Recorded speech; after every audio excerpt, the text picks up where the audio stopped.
In the 1st century BC, Rome stood as the greatest power on earth. Its armies were unstoppable, and its enemies were reduced to slaves, sold in crowded markets across the empire. But among thousands of chained slaves, one man refused to bow. A man who did not merely escape death, but led the most dangerous rebellion that shook the Roman Republic to its very core. His name was Spartacus. So how did a man bound in chains become the nightmare that terrified Rome itself? This is the true story of Spartacus. Our journey begins in the land of Thrace, a harsh and rugged country whose people were renowned for their ferocity and mastery in battle. There, Spartacus was born free among warrior tribes, and it is believed that he belonged to the Thracian Maiae tribe.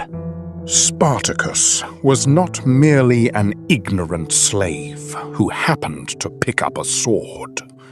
He was a trained warrior who had served among the auxiliary forces of the Roman army, a fact that explains a great deal. He learned the art of war within the Roman camps themselves. He understood how the legions moved, how commanders thought, and how military strategies were built. He knew Rome's strength, and because of that, he also knew its weaknesses. But his fate changed suddenly. After an act of rebellion or defiance against military service, he fell into the hands of the Romans. And Roman law was clear. Whoever betrayed their loyalty would lose their freedom. And so, the Thracian warrior was transformed into a slave, dragged across the roads of the empire toward the slave markets, until he was sold in the city of Capua to the ruthless gladiator trainer Lentulus Batiatus. And from there, his journey toward immortality began. In Capua, Spartacus was thrown into a gladiator school, what the Romans called a ludus. These schools were not merely training grounds, but closed prisons where Rome forged its bloody instruments of entertainment. Men were forced to train for endless hours under beatings and humiliation.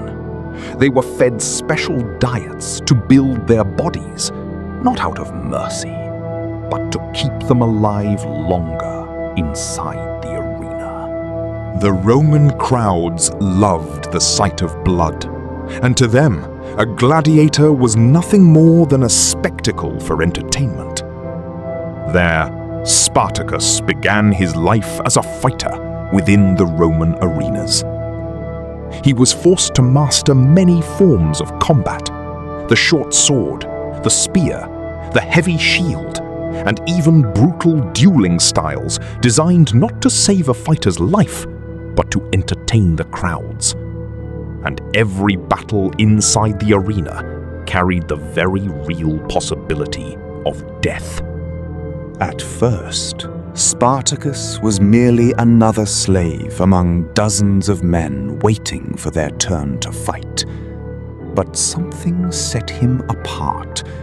He did not fight recklessly, but with the mindset of a trained soldier.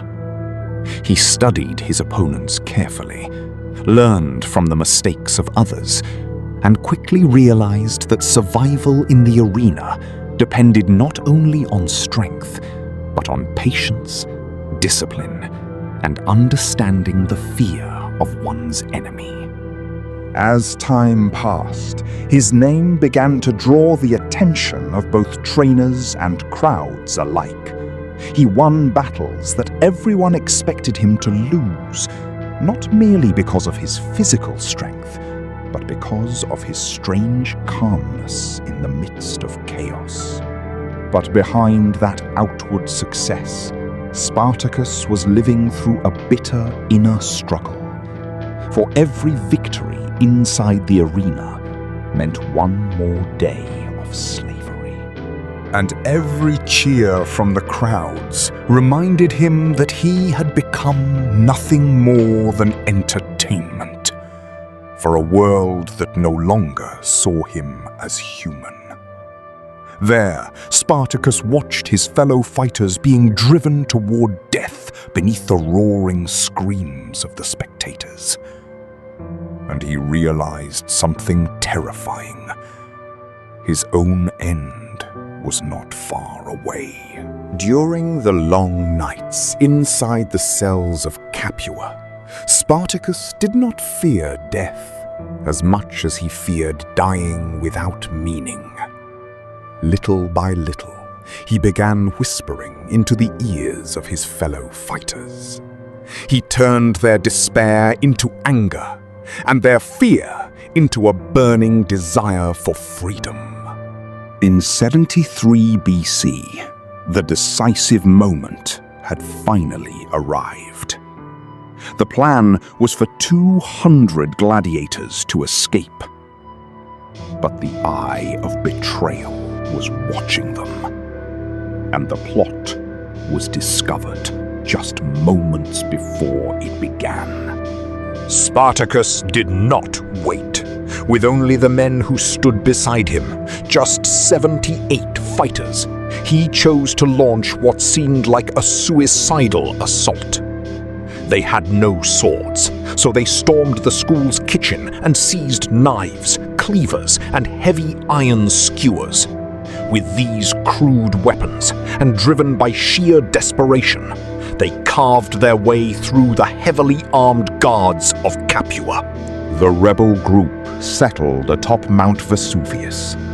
Rome, blinded by its arrogance, did not send a regular army, but merely a force led by the commander Claudius Glaber. Glaber did not even bother launching an attack.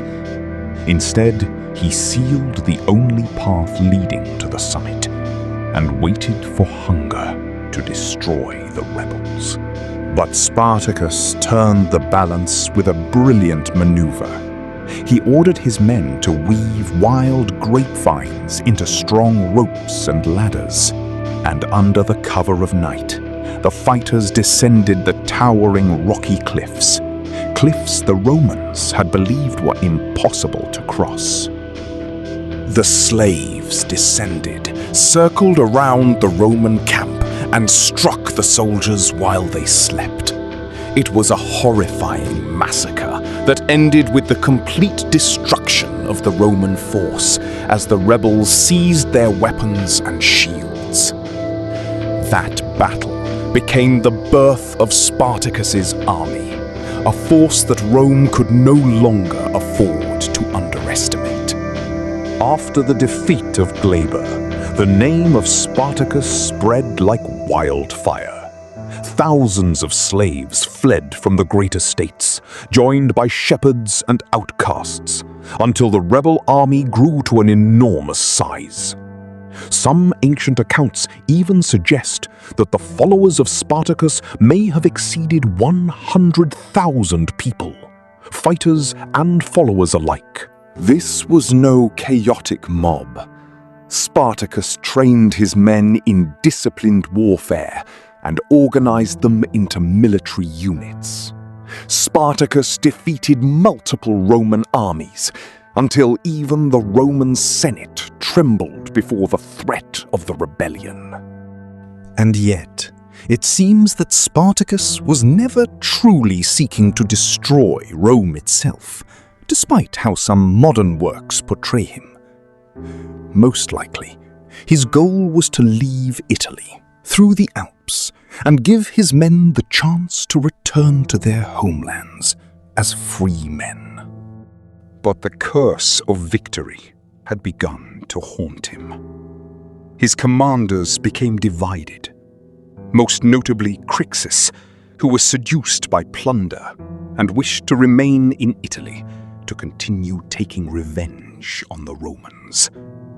This led him to break away with a large force of his own. And in time, the Romans were able to isolate him and crush him completely. Faced with this unprecedented threat, the Roman Senate summoned Marcus Licinius Crassus, one of Rome's most powerful and wealthiest men. Crassus revived the terrifying practice of decimation, where 1 out of every 10 soldiers was executed if the troops showed cowardice or retreated.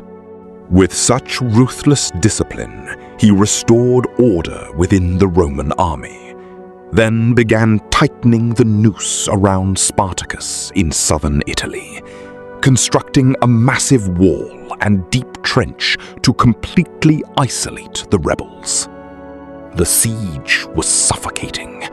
Cold and starvation wore down the bodies of the insurgents, forcing Spartacus to make the hardest decision of all, to face the decisive battle. In 71 BC, at the river Silarus, Spartacus decided to fight his final battle. And before the battle began, he slaughtered his horse before his men and said, "If we win today, the enemy's horses will be ours. If we lose, I will no longer need a horse." The battle erupted with immense ferocity as the slaves fought knowing that defeat meant death or crucifixion. Spartacus, meanwhile, surged into the heart of the Roman lines, attempting to reach Crassus himself. He fought until he suffered mortal wounds. Then he vanished amid the chaos and smoke, and his body was never found. After the rebellion ended, Crassus ordered 6,000 prisoners to be crucified along the Appian Way, in a scene Rome wanted to turn into a warning for anyone who dared to rebel. Spartacus fell militarily, but he triumphed through history as an eternal symbol of freedom and resistance against slavery. He proved a truth that history itself could never erase. The chains may restrain the body, but they can never enslave the spirit. See you in the next story.